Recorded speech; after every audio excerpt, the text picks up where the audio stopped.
Like I went in and I'm like, hey, I can actually feel part of my foot today. And she's like, oh, that's great. And you start off with your main physical therapist, and that's usually when they poke and prod and dig into you pretty bad for me. Mm-hmm. And then after that, you start doing some exercise with them. Then the last half hour, they have you do other exercises, and they got other minions there that can handle those exercises. And then after that, you're done. So I went through all of that today, and I got done. And he's like, let me see if she has anything else for you. And she goes, yeah, we have one more thing. Since you're starting to be able to feel your foot again, I want to floss your nerve today. What? I'm like, what the hell is that? So she goes, go ahead, sit up here, lay down on the table on your back. I go, okay. And I have zero flexibility normally. And she knows this. And she just goes, okay, make a wish. And then just grabs my leg and like raises it as straight up as she can, where it feels like my hamstring's going to snap off. And she just holds it there for 2 minutes. And I'm like, my leg doesn't bend that way. And it's painful. And she's holding it there. And I hadn't made any noises yet. And then it's probably about a minute or two. And then, like, as she's got my leg, like, over her shoulder, ripping up with it, she takes her hand and just grabs my toes and starts yanking down on my toes, like, back towards my face. And at that point, the grunts came out. A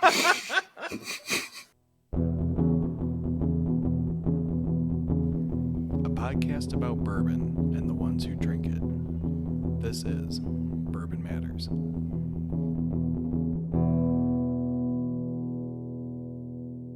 Welcome to Bourbon Matters. I'm Jake. I'm Dan. And I'm Gold Eagle Jake. And tonight we are wrapping up our series on the Big Six, finishing off with Four Roses Distillery.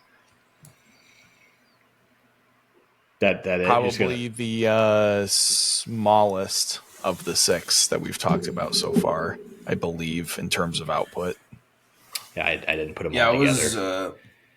I did not know Four Roses was this big. Like, you know, until we put them in the Big Six, I didn't know they were part of the Big Six. And I don't know. It just, they feel like they're a lot smaller, I think, to me, at least. Well, and we'll talk about it. A lot of it is they're big overseas.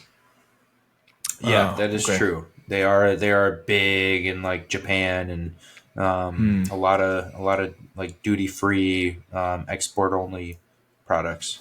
Yeah, and it was like which same with Wild Turkey too. Yeah, in the last when episode. I was in like for example, when I was in Slovenia, it's whenever you go anywhere international, you're always going to find Jack. Like you're always going to find Jack Daniels. Number one American whiskey in the world. Yeah.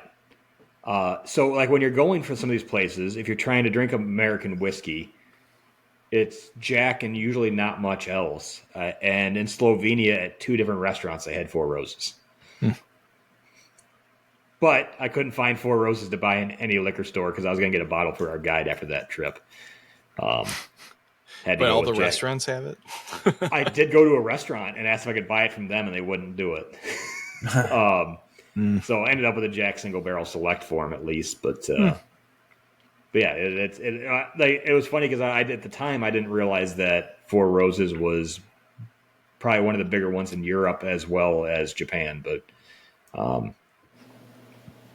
we've talked about it before. We've been to me and Jake. Jake, have you been to Four Roses? Because me and Jake were there on that trip. Both locations plenty of times. Yeah. So yeah, it's one of the ones I've been to. I have some gear from Four Roses if you're watching. Had a damn good cigar at Four Roses too. One of the best I've ever had. Really good. I guess if we just want to kind of dive into what we've normally been doing is I'll go through a little bit of timeline and some of the facts about the distillery. And then we kind of discuss it a little bit as I guess been the format for the last 5, so we might as well keep it the same.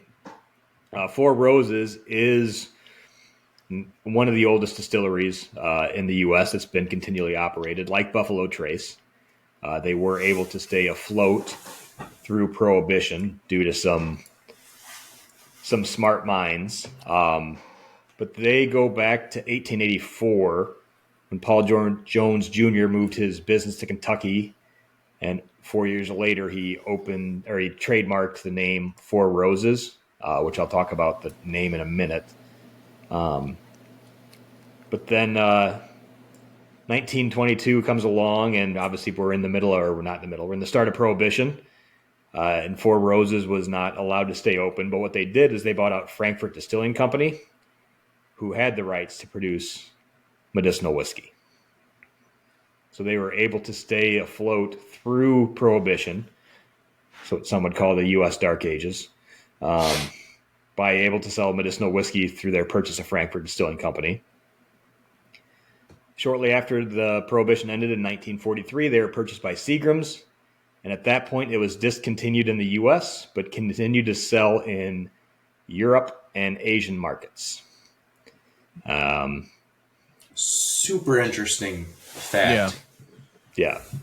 Is that it's an American bourbon that's made in America but not sold in America. Made in the heart of bourbon country, and it's not in the U.S. Well, that explains why it's so well known overseas, I guess. Right? Yeah. 1966, Jim Rutledge started working for Seagram's. He had been at a few different places, and he had been in New York for quite a bit. And in 1992, they transferred Jim from New York down to Kentucky to help with the Four Roses brand. 3 years later, he took over and became master distiller. And then in 2002, Four Roses brand was bought by Curran Brewing Company out of Japan. And shortly after they bought it, it came back to the U.S. So it was taken out of the U.S., sold heavily in Europe and Japan.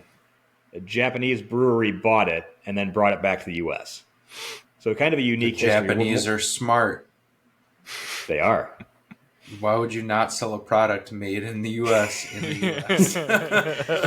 You know what? Seagram had different ideas. There's probably a reason that they had to sell it.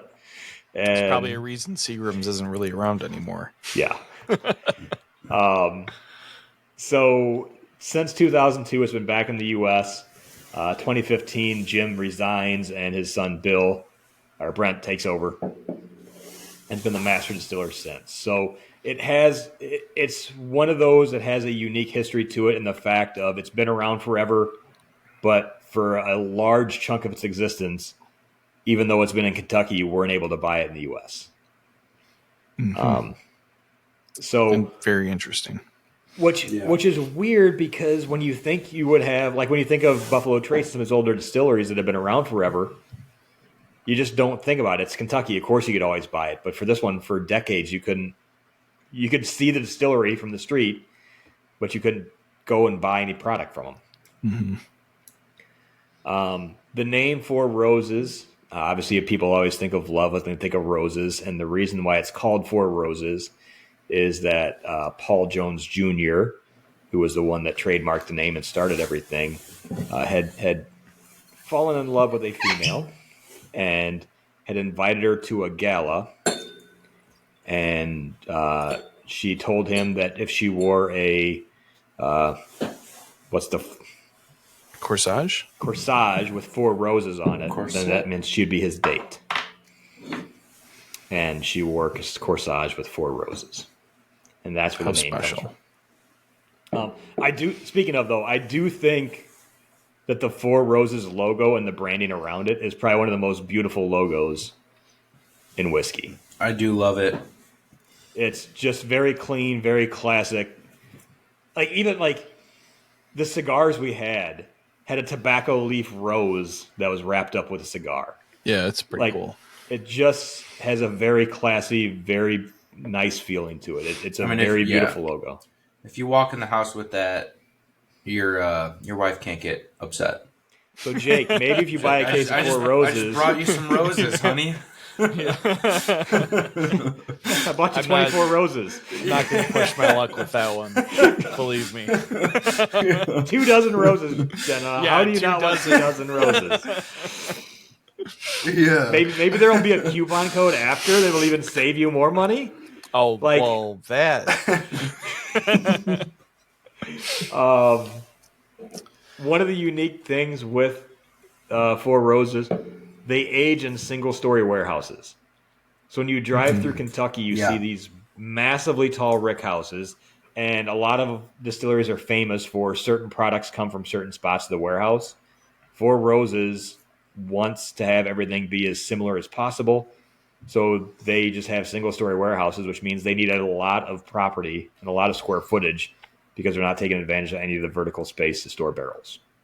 Yeah, they just bought a bunch of property too, and that was actually one of the questions somebody asked at the master class we had with them was, will they ever think about building rick houses, multiple stories? Because obviously land in Kentucky is being bought up, and they need to expand. And they were like, no, absolutely not. This is the way we've done it since day one. That's how we ensure our product is consistent and has the same quality when it's bottled. So I thought that was interesting, and yeah, definitely a good point to mention, because I don't know any other Kentucky distillery that does just single story rick houses. Yeah. Yeah, I mean, we at Whiskey Acres only have single story warehouses, but Well, Palletized. they're not palletized. They're on. Well, they're on. you can still go like 4 or 5 barrels high. Oh yeah. You can still go. I mean, if you have a 10-foot tall ceiling, you can still go 6 or 7 rows high. Which they're going. I think they're going like 4 barrels high in their 1-story rick house. So yeah. So let me ask you a question, Dan. Yeah. Why is a California mission in the style building in the middle of Kentucky? dude, it's a sick building. It's a beautiful building. I wasn't a big fan of the tour when I was there, but that was also coming down from a hangover. If you've never seen the building, it's literally a Spanish style, like red tile, clay tile Spanish roof, clay tile, yeah. colonial kind of thing. It looks like it belongs in Texas or like New Mexico or Arizona or Southern California. You feel like you're in another state. Yeah, it's pretty wild. It's super cool. I have no idea why they thought that blended with Kentucky. I mean, why not? But it's cool. It gets people to go there.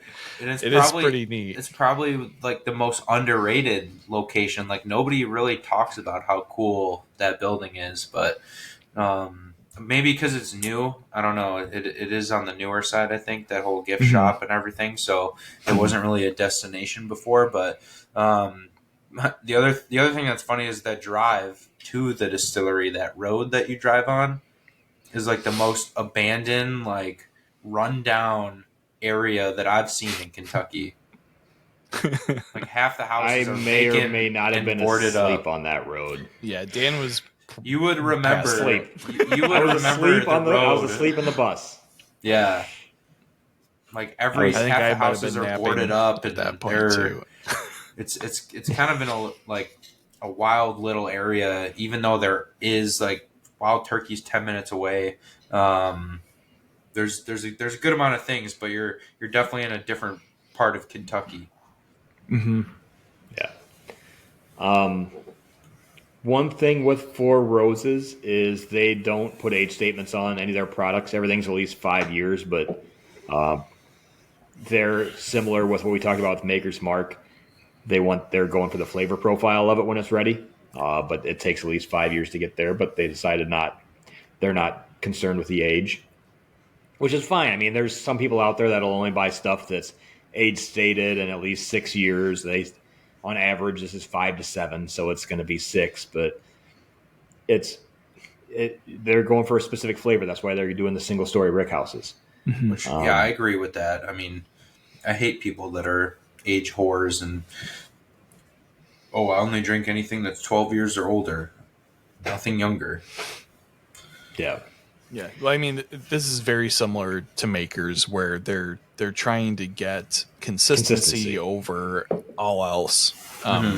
Because we'll get into it, but at the end of the day, they're huge blenders.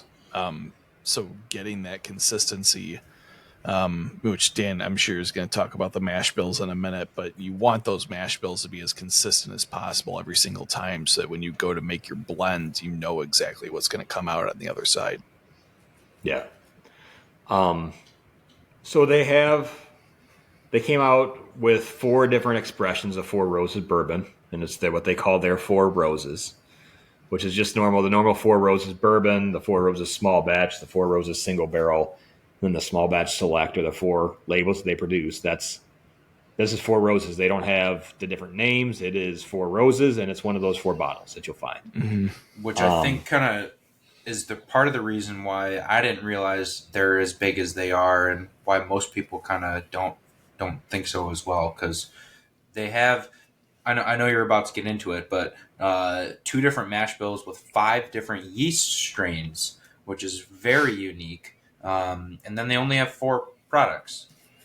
Obviously, They have the single barrels, and behind you, Dan, is the 10 recipe tasting kit, which was super cool. And we'll talk about that in a little bit as well. But yeah, we just talked about Maker's Mark and Wild Turkey, who have 1 mash bill and 20 different products, and now we're talking about Four Roses, which has really 10 different recipes but only 4 products. Yeah, they're the exact opposite. They have different recipes. They have more recipes than they have bourbons. Mm-hmm. Nice. Jake's got one too. Yep. I got one too. It's in my basement though. I'm not going down those stairs right now. And we talked about the tasting kit a while ago when I first had heard about it. Yeah. Which I don't think Four Roses is bad. It's not one of my favorites, unless I'm hiking, because they have really cool bottles for photos when I'm on my hikes. But the big thing we'll talk about the tasting kit in a second too, but they have 2 mash bills. They have mash bill B and mash bill E. Mash bill B is 60% corn, 35% rye, 5% malt. And E is 75% corn, 20% rye, 5% malt. So they have a high rye and a low rye mash bill. They make those 2 mash bills. Then they have their 5 different yeast strains, which are V, K, O, Q, and F. And that's it. And what they do is they have 10 different recipes that they use using the different mash bills with different yeast strains. They age it, and then they blend those 10 recipes together, and that is Four Roses bourbon. Mm-hmm. And you're taking 10 different barrels to make 1 product. And there's, for the different expressions, there are only certain recipes that they use. Like I'm pretty sure the small batch select, there's only like 4 of the recipes that they use, and same thing with the single barrel. There's only a couple that they use for the single barrel. And then obviously when you get a store pick, you could get any of those 10. But yeah, that is kind of interesting too, that certain expressions from them only have certain mash bills. It's like they kind of knew, like, all right, these are just going to mesh really well together, so we're going to make more of this, and that'll go into the small batch select. Mm-hmm. Yeah, do they differentiate like proportionally between the different recipes, or is like small batch select just these 4 equal parts, and like the regular one I don't think like they these say however many equal parts? Yeah, I didn't find any information on that, so I'm not sure if it's 30% of this recipe, 10% of this recipe, or if it's just equal parts each. Yeah, I think it's. I don't even think it's equal parts. I just think they just say, all right, these 4 we can use for this small batch select. Let's blend it until we get it right, and then boom, we're done. Yeah. Especially if you're getting a single barrel, they'll always have the exact recipe on there. Mm-hmm. It's going to be 4 letters. It's always going to start with the letter O. O is going to indicate that it's from the Four Roses distillery. Second letter is going to be the mash bill. So you're either going to have O, and then it's either going to be B or E, and that'll tell you your mash bill. Then you're going to have an S, which is the designation of its straight whiskey. And then the last letter is going to be the letter for the yeast. So you're always going to have an O, a B, and an E, an S, and then one of the 5 yeast letters. So the 10 recipes that they have when they came out with their tasting kits, they have all 10 recipes that they use. Each bottle is labeled. And then you can taste through each bottle or make your own blend. And I thought that was, that's their big thing, is their recipes. You can go on their website. When you're at the distillery, they go through and they say, okay, this yeast is going to be fruity or spicy or things like that. Versus with this mash bill, now you're going to get these flavors out of it.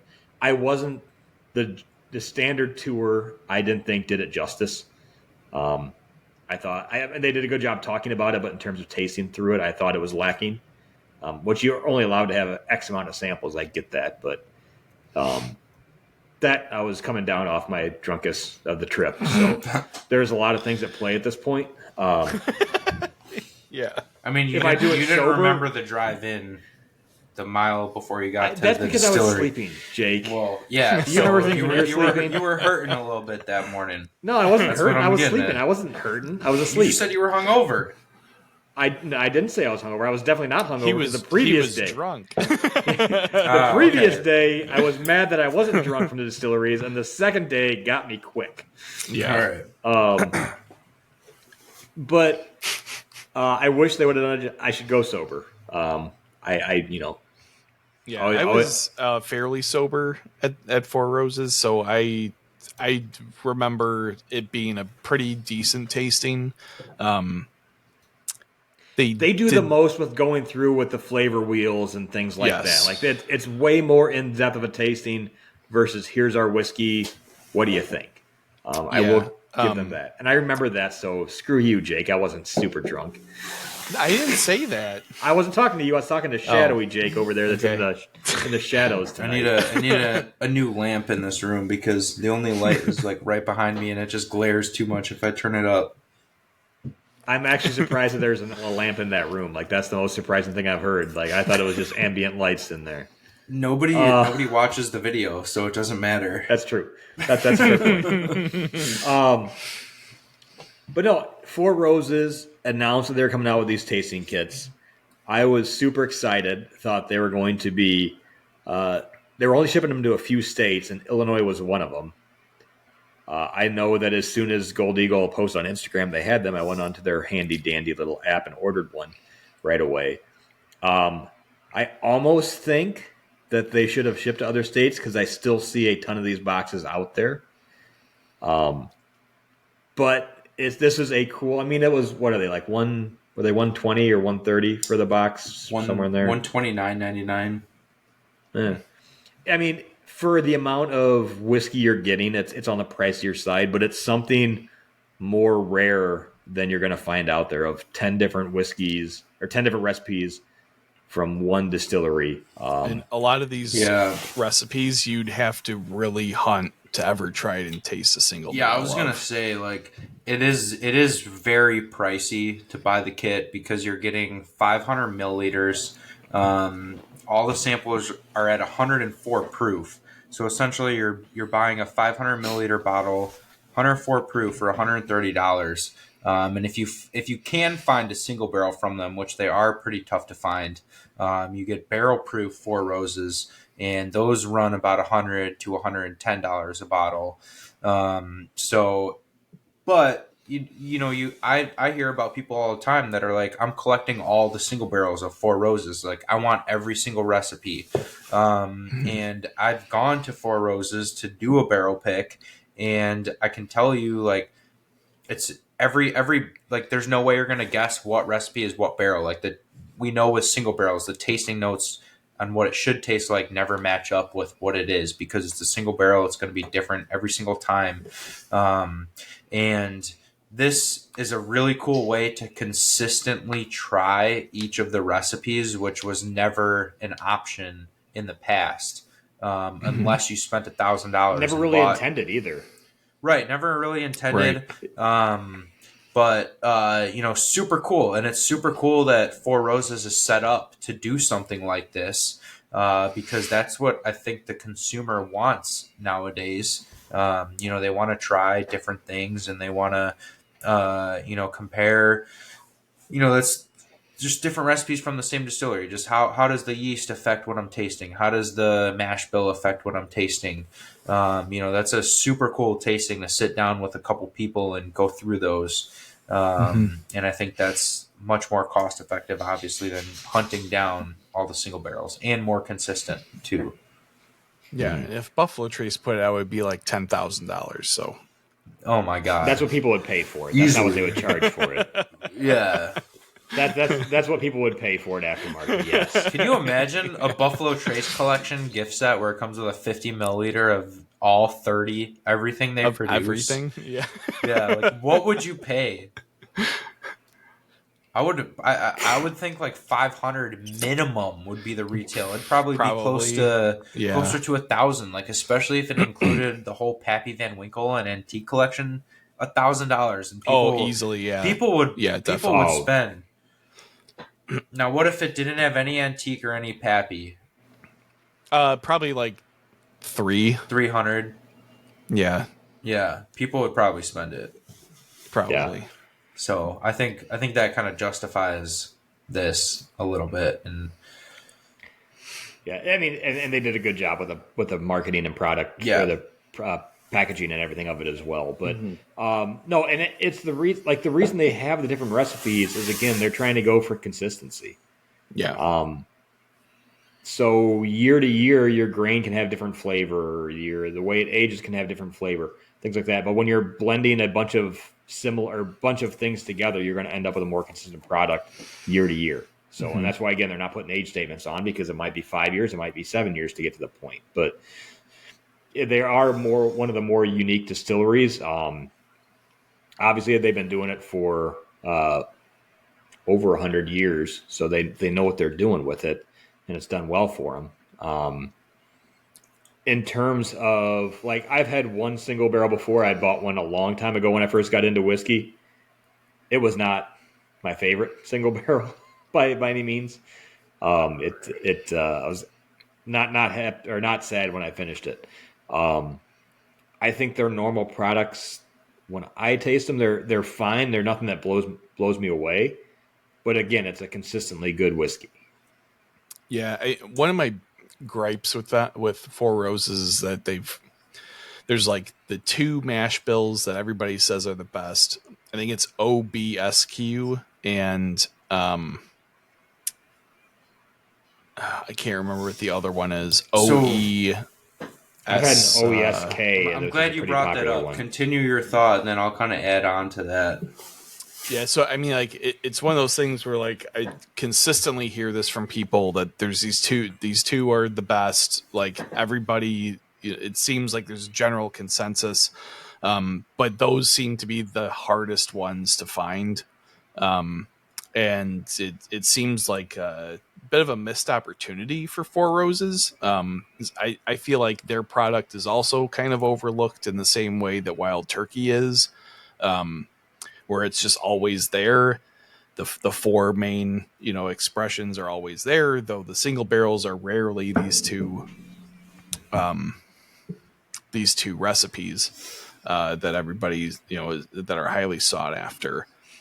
So I feel like people overlook Four Roses a lot. But I feel like if they put out those like better recipes more often, or they're at least a little bit more findable, that they'd have a bit better of a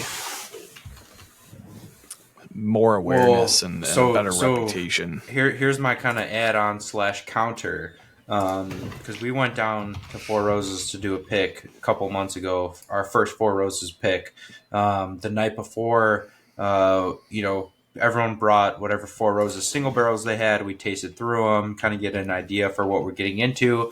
And it was brought up that, yes, there's like one or two recipes that people go crazy for. They're harder to find than the other recipes. But here's how Four Roses does their pick. They lay out 10 barrels. They give you a sample of all 10, and they're very strict about not telling you what's what. They don't tell you age. They don't tell you proof. They don't tell you recipes until you give your final answer for what barrel you want to pick.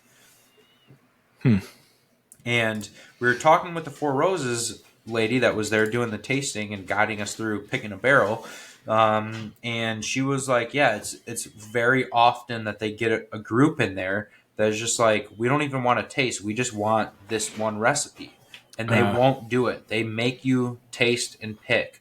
So our theory is that when you get a good barrel out of those recipes, they're very good, but the majority of them aren't very good, and that's why people don't pick them as often as they should, because that tasting is 100% blind, and they don't. Most distilleries will tell you all the information if you really want it, before you pick, but Four Roses doesn't do that. They make you pick blind, which is super cool. So there's like no bias going into it on age, proof, or recipe. Yeah, I mean that makes sense. If those is like, I guess it's possible that that recipe either puts out like total bangers or like just mediocre, and like Yeah. that's a good blending product, you know. And then they isolate the really good barrels for single barrels, you know. But because I mean, after we picked our barrel, they told us what everything was, and the two like most sought after were like the first things we kicked out. So I think yes, when you get a good barrel, it's very good. But most of them are probably just very mediocre or not that great, and that's why you don't see a lot of single barrels from those recipes. Um, I do wish that they would release more barrel-proof single barrels out into the market, because really the only way to get one is by getting a store pick.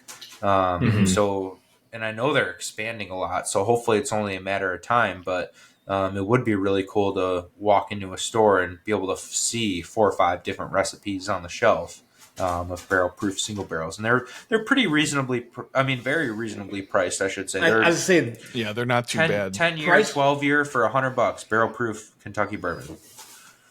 like all their stuff is very reasonably priced, because just the Four Roses bourbon is a $25 bourbon, and if you're not including single barrel picks, not single barrel, if you're not including store barrel picks at barrel proof, like single barrels only like 55 or $60 or It's something. like $50, and then the even the small batch is like 35. Small batch select is 60s. Yeah, Small batch select is 60, but the regular small batch is $35, and that's a really, really good like intro bourbon. I would compare that with like a fantastic cocktail whiskey. Yeah, I would compare that with like an Eagle Rare, or like even better than Russell's 10-year probably. But then the small batch select is really good. I mean, that is for $60. Yeah, if you just want a consistent, see right there. If you want a consistent bourbon, that you might have. You don't have to think, but like there's enough complexity to make you want to think a little bit. That's a great everyday bourbon, and I think that'll be the coupon code for this episode. BM Roses. 10% off Four Roses small batch select. BM Roses. It's a great whiskey. All of their expressions are pretty good, and I was, as Dan was going through the history lesson, I was doing my mental notes on the tasting notes of the whiskey, and it's definitely more in the fruity end of things. We've gone through all the different tasting notes on the different big six distilleries. You've got Heaven Hill and Jim Beam there in the like nutty area. Wild Turkey and Makers is kind of its own thing because it's wheated exclusively, but Wild Turkey is funky and like that dusty corn kind of thing, and a little fruity too, kind of like a little Roses. bit, yeah. And then Makers is kind of off on its own because it's got that weeded kind of profile. But then Four Roses and Buffalo Trace both have those like very fruity kind of notes. Are pretty similar. I'd say that Buffalo has a little bit more of that like artificial fruit kind of flavor. Like the artificial grape is like the big one. Like the Four Roses is a little bit more natural fruit tasting, in my opinion. And I was kind of thinking that the small batch select would make an excellent upscale old fashioned. And you wouldn't feel bad about using it because it's not very expensive either. It would really complement the your orange peel or whatever very nicely.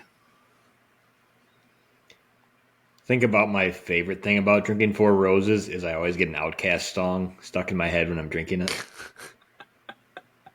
and that Nice. makes me happy. Good throwback to 2000. Dude, was that the Speaker Box Love Below album? Because that was a banger. Mm-hmm. It's one of the best albums of all time. You know what, Four Roses? Do some of the Outcast. They're on tour again, I thought I heard. Really? Yeah, I would definitely go to an Outcast concert. You kidding me? No, like I said, I'm not encouraged people, or I guess I am encouraging people. These little mini bottles are freaking awesome to take along on trips. They're are really cool minis. They're like very the same cool shape minis. of the bigger bottle. Yeah, I love them. They travel well. They make really cool pictures if you're going to some cool places. But again, like whenever we think of Four Roses, we think of just they're very old school in the way they do things with their recipes and things. But like a new idea, or not it's not a new idea, but a great idea they had for marketing to come out with this tasting kit was phenomenal. Yeah. So if you are still seeing them around, if you're in Gold Eagle, they have them. Grab them because they're cool. They're going to make. I keep on saying I'm going to have a whiskey night with friends to go through them. I need to do that sometime. But what's a better whiskey night than having a couple of friends over and trying 10 different whiskeys that usually get blended to make 4 different ones. Yeah, instead of going out and spending $150 at a bar between 4 people, that's a pretty badass tasting there to line all those up and go through those. Well, speaking of like an old school kind of mentality, like they only put out one limited release every year, which is the limited edition. I don't know do you have any notes on that, Dan? I don't even know what is special about it. I tried it at the distillery, and if you don't have notes, it's sucks to suck, Dan. You didn't get to try it. Look at me, Mr. Big Shot. Well, I was saying that to just tell you all that yes, it is very, very good. It's probably one of the few like very limited releases that I would say is absolutely worth it. There's some like 20-year-old bourbon in this year's, and I think it's like 26% of the blend is 20-year-old, so it kind of adds a lot of depth. But it's very expensive, isn't it? It is, yeah. It's like $200. So it's definitely not on the cheap side. But we just finished talking about Wild Turkey, which a lot of like they have multiple releases now that are $300, $200 to $300, and sometimes even $400 now. So I think for like one coveted, annual release bottle, $200 is very reasonable. But there's never enough. Like for this one especially, we usually only get like 1 to 3 bottles a year. So that's like it's for a distillery this big, that's part of the big 6, to only be able to offer up to 3 bottles of a limited release product. I would like to see them to start doing more things like the tasting kit. Maybe start doing more barrel picks just for the general market and offering up single barrel proof as an option for stores to order the different recipes, because I think they would see a lot of success with that. Yeah. And for those of you at home playing Bourbon Matters Bingo, yes, that was a humble brag by Jake. Absolutely. Oh, man, I love it. No, I mean, $200 for a special release is not bad. I mean, the Buffalo Trace Daniel Weller was $500. I mean, well, Parker's Heritage isn't that expensive, but that's normally just an experimental thing. No, I think Parker's Heritage is now like up to $200. Yeah, I mean it's on the, like when you see a lot of special releases, like for like the flagship special release, that's not by any means out of the ballpark. And it's honestly cheap compared to a lot of things. Because there's It is, a lot of yeah. just standard whiskeys on the shelves at 130, 140 these days. So to have one of the oldest distilleries in the U.S. having one special release out a year that's $200 is not bad. Yeah. Again, the tasting kit's a little expensive for what it is, but it's also something you're not going to be able to do normally. So, Right. If you're a big whiskey fan, it's totally worth it. Yeah, well, like you said, if you split it between a couple people, like it's not terrible, and it's something cool to try. You know, like that. You're not going to get the chance to try each recipe individually at the same proof. Well, You know, I mean, in that kind of way. At a just consistent own a big liquor matter, store though, and be able to go down there whenever you want to do barrel picks. I mean, it's fine. but still, not consistent. We talked about this. When you're doing a barrel pick, they're going to taste different. You know, same recipe, one barrel to another. So yeah, I think it is a very, very cool thing to be able to offer and do as a everyday consumer. Nice. Well, I mean, I don't know if there's too much else to cover on Four Roses. If we want to go kind of through a wrap up. So, Jake, what were the 6 that we discussed in our last 6 episodes? If you're starting this late or starting at the end and working your way down to 1. Yeah, so we started with Buffalo Trace and went through Jim Beam, Heaven Hill, Maker's Mark, Wild Turkey, and now Four Roses. Those are the 6 biggest distilleries in Kentucky. I think most of those are bigger than most other distilleries in the country. But yeah, I mean, these are, you know, what everybody thinks of as like the staples of Kentucky bourbon. Yeah, and Buffalo Trace being the best, we know that. That's why we started with them. That kind of makes sense. But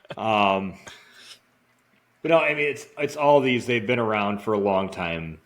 They were selling whiskey when whiskey wasn't being sold like it is today. Yeah, and that's probably the most impressive thing that all these distilleries have done is when whiskey was grandpa's drink and no one was buying it because clear spirits were more fun, which is just the weirdest thing to ever say in the world. These distilleries were able to survive and be profitable and make money. And by doing so, they've been able to create consistently good products at consistently good price points and be able to do some crazy experiments that are kind of leading the industry right now. And you're seeing a lot of the newer distilleries, a lot of the smaller distilleries trying to replicate what these guys are doing. In some cases, it's the smaller guys doing it, and then these big guys just taking away from them because they can do it so much quicker. But you don't last this long if you don't produce a good product for the people, and that's what they've all done, and that's why they're as big as they are, and that's why they're all expanding so much right now. Yeah. I mean, it is wild to think that I think 4 out of these 6 all survived Prohibition through only 2? Four Roses and Makers are not Four Roses and Buffalo were the only 2 that made it through Prohibition. That stayed open through Prohibition. Well, I was going to say through legal or other means made it out the other end. But yeah, I mean, it's, you know, almost all of these have a history dating back to, you know, close to 100 years, if not over 100 years. So yeah, I mean, we're talking about, you know, the pinnacle of mastering distillation, you know, in almost all of these cases. So yeah, there's nothing really bad to be said about any of these 6 distilleries. No, just Heaven Hill. Oh, fuck off. And I think another point to sum it all up is, you know, we don't want to take away from supporting smaller distilleries and local distilleries, but these distilleries all offer extremely good value products that are available for the most part. And I think it's going to be very, very exciting to see the next 5-10 years on where these distilleries will develop. If another distillery comes in and overtakes one of these as like the big 6, that'll be interesting. Because especially where we're at right now in the American whiskey industry, I think a lot of innovation is needed, and you just kind of need to do something different to stand out, and that's why we're seeing things like the tasting kit, and different new expressions coming out from these old big distilleries. Yeah, I mean, there's definitely competition because you've got companies like Bardstown coming in and just cranking stuff out. And, also are playing this expansion game. So it is possible that one of these will drop off and get replaced by someone like Bardstown or, well, they're the big Kentucky one. There's MGP. I mean, who knows? Obviously. But would you? All- I mean, and all it takes like is all these are. Oh, sorry. Go ahead, Jake. No, I was just gonna say all it takes is like one new distillery to come out with something that everyone's like, "Holy shit, this is it. This is the best bourbon I've ever tasted," and then they're gonna take off. So all it takes is like one little thing like that to kind of change the whole pace of the industry. But yeah, go ahead, Dan. And a company like Bardstown, might they be producing more? Yes, but is it their own label stuff? No, and that's these 6 that we're talking about they're producing their own stuff. Yeah, they're not. That's a good point. I mean, I guess Buffalo with someone like the Sazerac with 17, like Barton. Well, they have Barton and Bowman and stuff like that, but all these are not sourcing for other companies. They're creating whiskey for their brands. Yeah, I mean, none of these really do any kind of large scale contract distilling. Right. They do some small contract distilling. Because we know of some instances, like a particular single barrel that was distilled at Heaven Hill. That is one of my favorites. That's a hard truth barrel pick from Gold Eagle, by the way, if you didn't understand what I was talking about. So underrated. But yeah, it'll like that. Something like that could take over. But yeah, some distillery could hit a product that right out of the gate they hit something that tastes just as good as what some of these other guys have put out. But that's going to be, I think that's a one-off shot in the dark because it's all these have shown it takes a long time to perfect the craft. So, yep. Well, that was our little walk through Kentucky. Maybe sometime Jake will take us down to one of these places that he humble brags about doing barrel picks at, but I'm not going to hold my breath on that. We should absolutely do a Bourbon Matters trip next year. We've done one already. You just weren't cool enough to be on the first one. No. Like a cool one with Gold Eagle sponsoring it. Oh, all right. Well, yeah, sign me up. To Scotland. That would be cool. Yes, that too. Scotland matters. Yeah. No matter what Dan says. I talked to a Scotsman over the weekend. Not a fan.